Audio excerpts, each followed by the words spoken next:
Hey guys, welcome to Meg Monday, and I communicate for a living. And this week, I completely blew it. The sad fact was, I was very concerned about a good friend of mine, and I could see some issues coming down the pipeline if a certain decision was made. And my best intentions was to help her understand what I could see. Guys, yes, I wanted to protect somebody I cared about. And I absolutely word vomited. I rose my voice. I probably sounded like a raving lunatic. And I really came out of that conversation going, I knew I blew it. I knew I blew it the second I started opening my mouth. And it was interesting because later on, of course, I called and I apologized because I knew it was on me. My best intentions were to help, and I was not helping.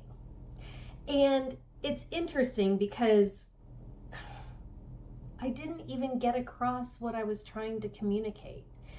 And I want you guys to know that even good communicators can have bad days.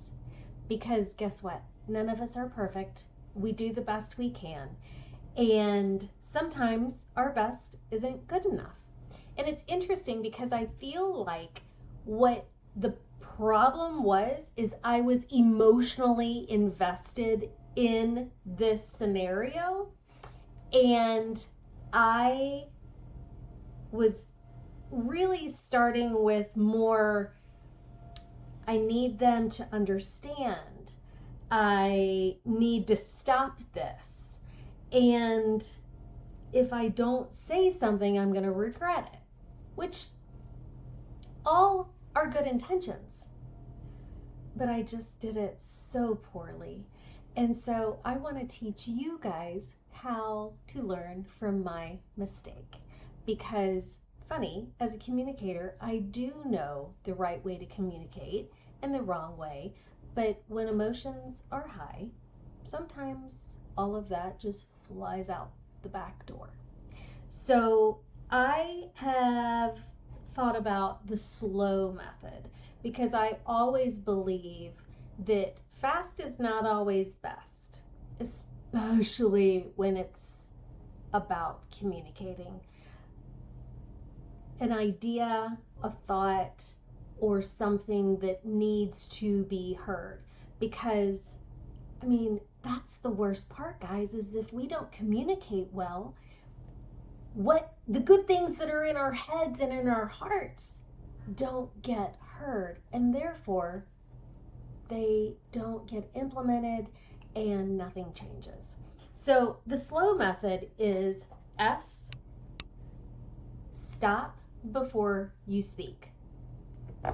Think about the words you are about to use. Think about whether or not you're calm enough to communicate whatever it is you're trying to say. And if you're at an 8, 9, or 10 emotionally, maybe it's not the time to communicate. Maybe you need to step back and give it some time before you actually have that conversation. L is lead with care, not your case. We all fall into this trap because we have a case that we've built and that we believe is the right way. Leading with where are you, the other person, is always going to be a much better scenario, because instead of you don't understand what you're getting yourself into, it's more, I care about you and I'm concerned. What are you thinking? Own your perspective. This one is huge because we have to separate facts from feelings, because our feelings are the interpretation of the facts, and we really need to learn what those facts are to the other person, because they are not always one and the same. And honestly, instead of saying you're making a mistake, saying that, being able to say, I may be wrong, but I see this coming down the pipeline. Or here's what I am seeing. Or this is what concerns me. And using those phrases versus this is going to be a disaster and you need to do A, B, and C. Because I'm pretty sure I said those exact things this past week, which is terrible. I know better, and that's what's even worse. The W for slow is wait and listen. And guys, I want to be very clear. This waiting is not waiting to respond. It is waiting and hearing and listening to what the other person is saying. We've all been there, and we've all started those comebacks in our head while the other person is talking. What do you think's happening, guys? We are missing what they are saying when we do that.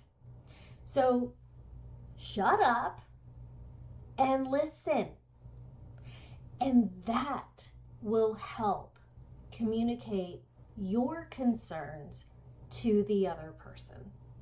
Because, guys, our best intentions, my concern was valid.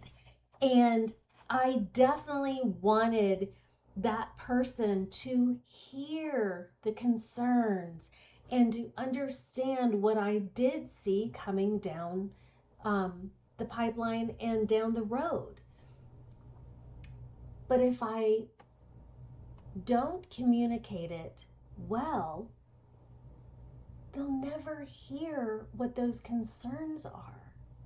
So therefore, we'll all just be freaking out emotionally because we're all at that 10 point versus where we can have a good conversation, where we can all listen, where we can hear what the other person is saying, and then come to an agreement of whether we agree to disagree or we agree. It doesn't matter, because guess what? We are all adults, and I'm not in the business of trying to control anybody else. But I am in the business of trying to control this mouth that sometimes says things that it shouldn't. So I hope that this was helpful, and I really just want you guys to understand how much our words matter, and it's in the delivery of those words of whether or not they will actually be heard. Hope you guys have a great one. We'll talk to you later. Bye.